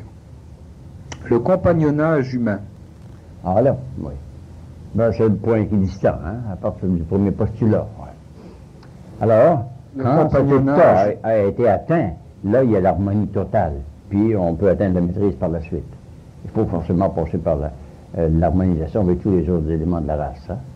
Compagnonnage de toutes les espèces, toutes les races, n'est-ce pas? Oui. Mais c'était quoi un compagnon dans le temps Celui qui Moyen partage Âge? son pain, compagno. Hein? Celui qui partage le pain avec un Compagno. autre. Ouais, ouais, ouais. Alors, manger le pain à la même miche. Alors, ce sont des compagnons, ils mangent le même pain. Compagno, oui. C'est l'étymologie ancienne. Là. Par ailleurs, l'individualisme ne peut s'exprimer pleinement sans que la race entière reconnaisse les réalisations de l'individu. Mhm. Alors, il faut donner justice à l'individu, il a son mérite personnel, il a contribué quelque chose d'individuel. Mais seulement, sans le merger avec la totalité, on peut lui donner son crédit, mais pas le mettre sur un piédestal, puis le dueler pour une petite participation au détriment de toute la race. Alors, il y a son mérite, mais seulement, il y a le mérite supplémentaire de l'avoir mis au bienfait de la totalité.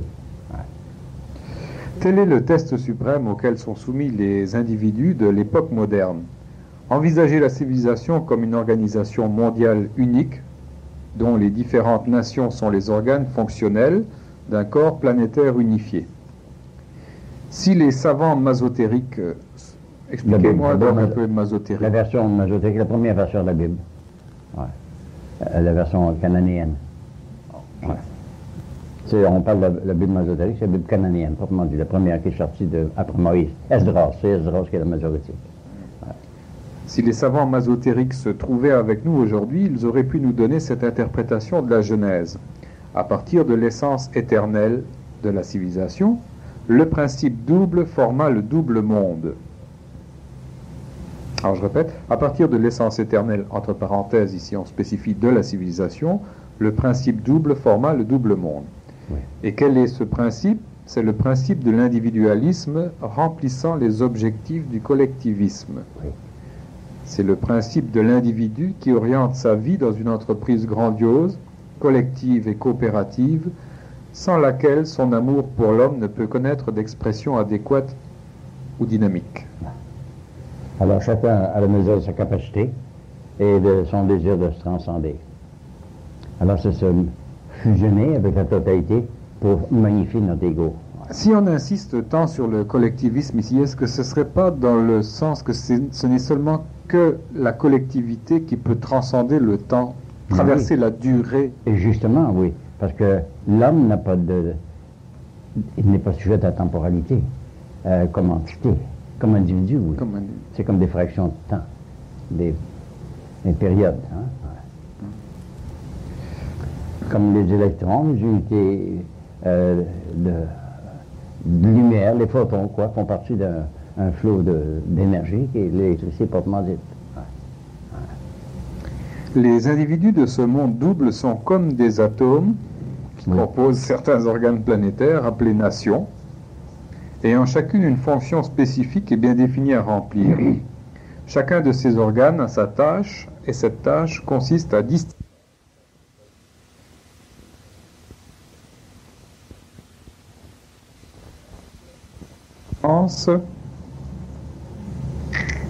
Un petit trou.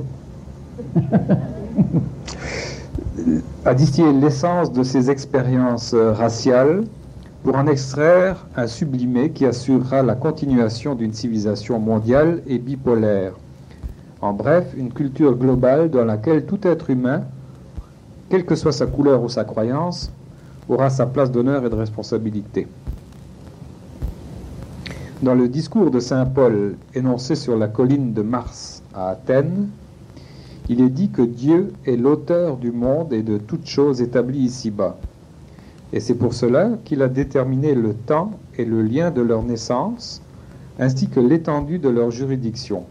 Dieu a fait que tous les hommes, sortis d'un seul sang, habitassent sur toute la surface de la terre, ayant déterminé la durée des temps et les bornes de leur demeure. Oui, c'est précieux. Je dis que s'adresse à des gens qui étaient plus pieux que tous ceux qu'il a connus dans la Mésopotamie. Ils avaient même érigé un hôtel au Dieu inconnu, hein, qui leur dit. Hein, j'ai l'honneur d'être représentant de ce Dieu. Ouais. Alors, là, c'est la première définition. Totalité a été faite, hein, sujet du monothéisme. Il n'est pas loin de chacun de nous, car en lui nous vivons, existons, et vont l'être. Hein. Ne savez-vous pas que vous êtes le temple de Dieu? Hein? Alors là, il a donné son credo véritable. S'il est possible que l'étudiant accepte le postulat chrétien selon lequel nous sommes de la race de Dieu, dans les Actes 17-29, il est alors évident que du point de vue de la déité, il n'existe qu'un ordre de vie unique, le royaume de Dieu, de façon à permettre à l'humanité de percevoir la vérité contenue dans la coopération et sa sagesse contenue dans le service. Des petits groupes d'individus ont été assemblés dans le but de leur permettre de s'entraider, le principe étant qu'aucun groupe ne peut servir le tout, entre parenthèses Dieu, sans servir ses parties, sans servir le tout.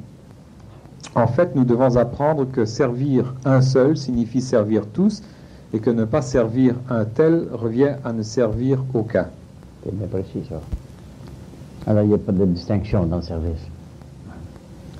Si nous étions capables de voir la création telle que Dieu la voit, nous aurions devant nous une énorme agrégation d'atomes à différents niveaux de densité, comme on l'a vu dans la leçon précédente. Nous remarquerions que ces atomes étaient des parties infinitésimales d'essence cosmique, sans importance chacun par eux-mêmes. Et lorsqu'ils sont combinés à d'autres atomes semblables, ils constituent un instrument de service de diverses qualités. C'est un peu comme les neurones du cerveau. Précisément. Et chacun de ces atomes, chacune de ces neurones a une fonction spécifique, tout comme les cellules d'ailleurs ont une vie individuelle aussi bien que collective. Alors quand ils sont harmonisés, ils travaillent en commun. C'est ce qui fait l'intégration de l'homme. Et en atteignant cet état d'intégration totale, l'homme n'a plus jamais de questions à se poser. Qu'est-ce que c'est que Dieu? Dieu, ben je le suis. Hein? Parce qu'il en fait partie maintenant.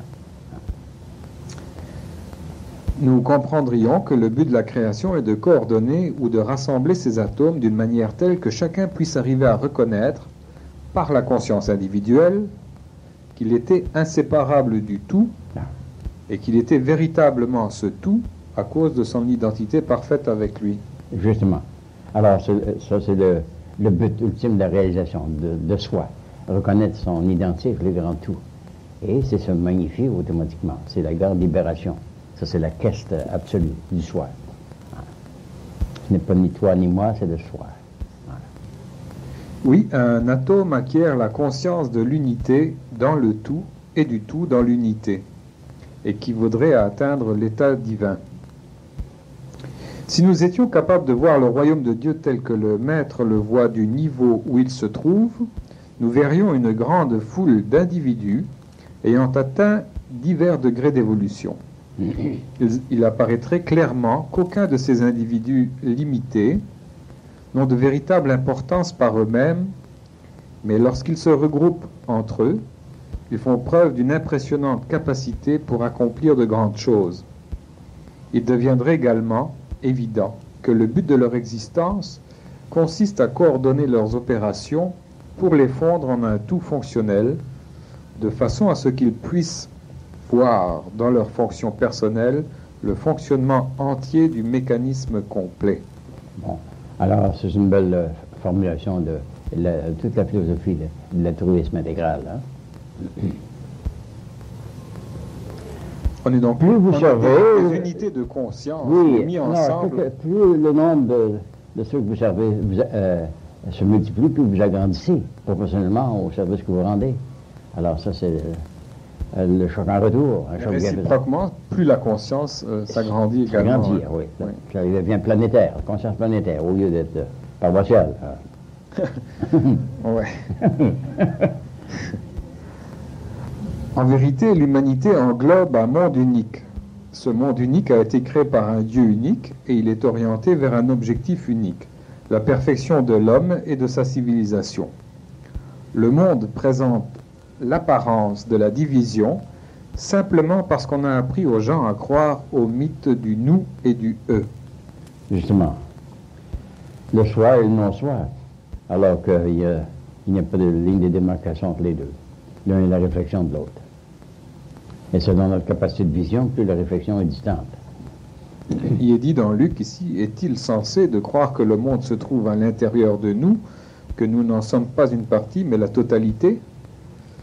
Éliminez de votre mental la notion de séparativité et remplacez-la par l'idée de totalité. Ne vous laissez pas inquiéter par ce concept de totalité simplement parce qu'il a été déformé par l'État. Totalité est un autre nom pour Dieu. Et un jour, lorsque l'État aura réintégré l'ordre divin duquel il provient, mais qu'il a abandonné, Dieu dans l'homme possédera l'autorité suprême.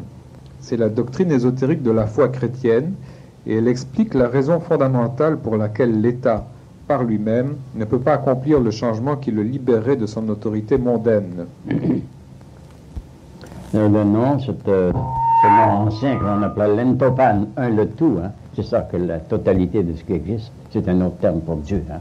Les anciens, on a ça partout, on en voit encore ça dans des monuments. Entopan, le tout. Hein. La totalité de ce qui existe. Pouvez-vous croire que le foie puisse penser aussi bien que le cerveau? Pouvez-vous concevoir que les fonctions de coordination du corps humain concentrent leur opération dans le cœur?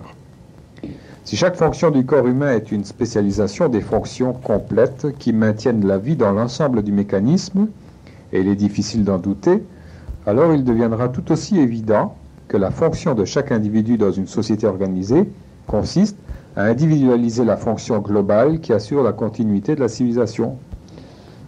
De ce principe, il découle que les peuples des blocs de l'Est et de l'Ouest, le cœur et la tête de la société mondiale, respectivement, symbolisent des fonctions qui sont complémentaires et interdépendantes.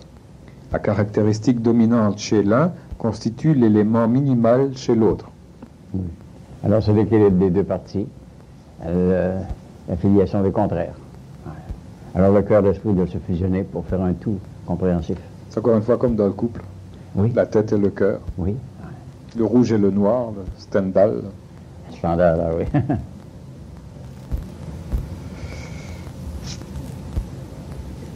Eh bien, alors, une belle synthèse, ça. Je pense que ça termine par une phrase assez lapidaire. Oui, oui. J'essaie de trouver la suite ici, là. Ok. C'est pourquoi toute nation qui cherche à détruire la fonction établie d'une autre nation détruit chez elle cet élément auquel elle s'oppose. Oui. Ne devient-il pas de plus en plus évident à la lumière de cet exposé qu'il n'existe pas de force appelée mal en tant que puissance extérieure à Dieu? Il n'existe qu'une seule puissance, et c'est la puissance de Dieu. Dans l'esprit de Dieu, il ne peut exister de conscience du mal, et parce qu'il n'y a pas de conscience du mal, il n'existe pas de puissance par laquelle il peut s'exprimer. Non, c'est une nullité, une illusion qui n'a aucune essence, aucune substance. C'est la propre création de l'homme. Le mal que vous voyez autour de vous n'est seulement que le reflet de votre propre incompréhension de la vérité, du bien et du bon. Il s'agit simplement d'une création de votre propre mental, et à cause de cette création, vous lui accordez le pouvoir de vous dominer.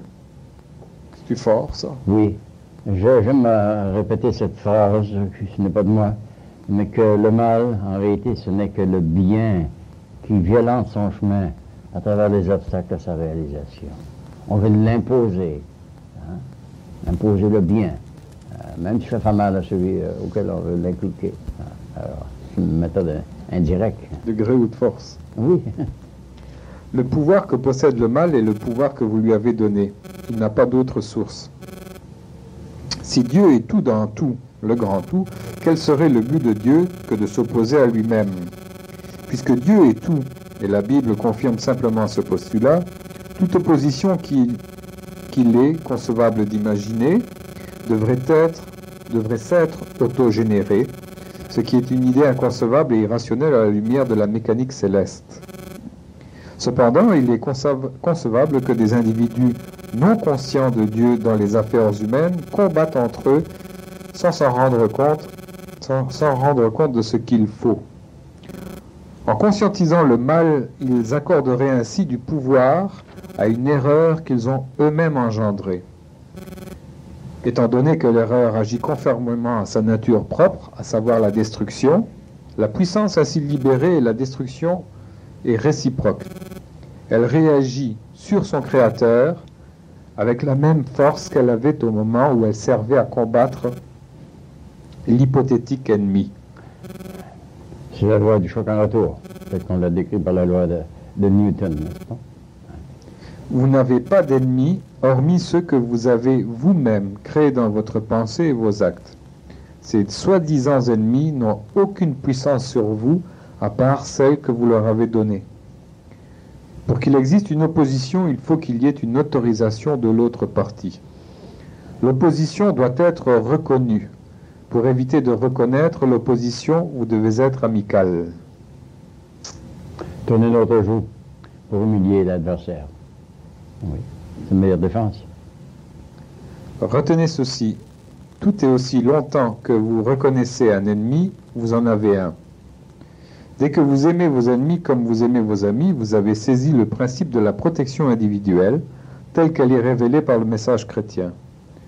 Tant que votre ennemi n'est pas devenu votre ami, vous ne l'avez pas vaincu.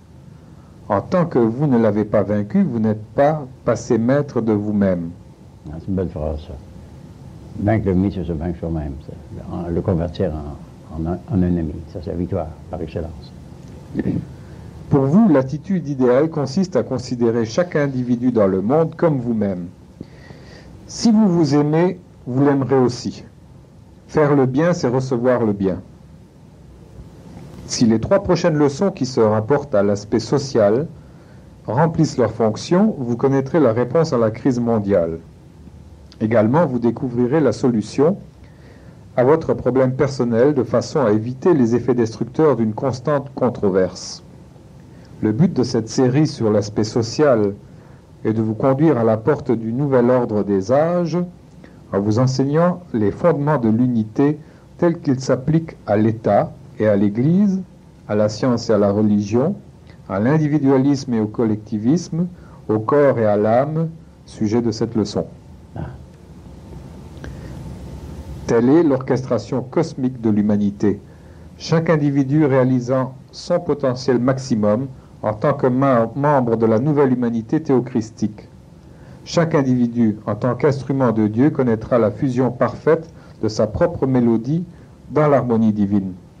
Un peu comme dans un orchestre. Précisément. Sous la direction du grand manipulateur. Cette symphonie même d'expérience humaine s'élèvera jusqu'au trône de Dieu, véritable cantique des cantiques. Rien dans le ciel supérieur ou dans le ciel inférieur ne surpassera la beauté inspirante de ce poème musical qui réfléchit la joie complète des cœurs à l'unisson. Le murmure des accords engendrera le puissant crescendo dont le sommet sera la reconnaissance du Christ comme le grand instructeur. Le monde se tient sur le seuil d'une expérience merveilleuse. Vous êtes sur le point de vivre cette expérience. Bientôt, vous entendrez une symphonie d'amour tirant son inspiration d'une beauté si transcendante que vous serez pour toujours animé d'un élan divin que vous conserverez jusqu'à ce que la symphonie soit achevée. Une mélodie nouvelle va se jouer dans les cœurs des êtres humains, celle de l'abandon désintéressé à Dieu et à sa bonté.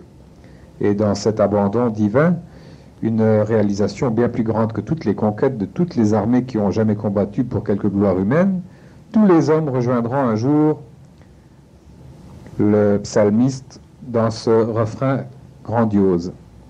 Toutes les nations le serviront, toutes les nations le béniront, tous les peuples de la terre viendront se prosterner devant toi, ô Seigneur, et ils glorifieront ton nom. car tu es grand et tu opères des merveilles, toi seul es Dieu. Tiré des psaumes. Alors, c'est une synthèse assez succincte. Elle est merveilleuse. Y méditer, c'est s'y identifier, l'absorber et la vivre surtout, la vivre. Hein? Alors, vivre ça, c'est magnifier notre être, notre conscience. On a terminé ce préambule là. La semaine prochaine, ça va donc être ce qui est intitulé Corps, âme, esprit. Oui, bon là, C'est ça. on fait l'analyse des 3 éléments de notre constitution. Hein? Et alors, je sais, aux Ouais. 3. Ah oui, ils ont mis ici la loi de transmutation. Ok. Oui, ben ça rentre. Ouais. Ça suit automatiquement. Ok. Alors, Oh, je crois qu'on a un petit... une question. Ok, bienvenue. Croyez-vous que les désincarnés retournés à la poussière pourront se réincarner dans le prochain cycle de 64 800 ans? Ils ne devraient pas disparaître à tout jamais si nous acceptons que rien ne se perd, rien ne se crée, tout se transforme pour retrouver, en finale, son unicité dans la multiplicité. Ouais. Voici ce qui est retourné à la poussière dans cette première partie de cette question. Ce n'est pas ça qui va se réincarner. C'est l'être qui s'est revêtu de poussière pour une période de temps, qui reprendra une autre poussière cosmique, cette poussière cellulaire. Mais ce ne sera pas la poussière du corps précédent qui se réincarnera. Non.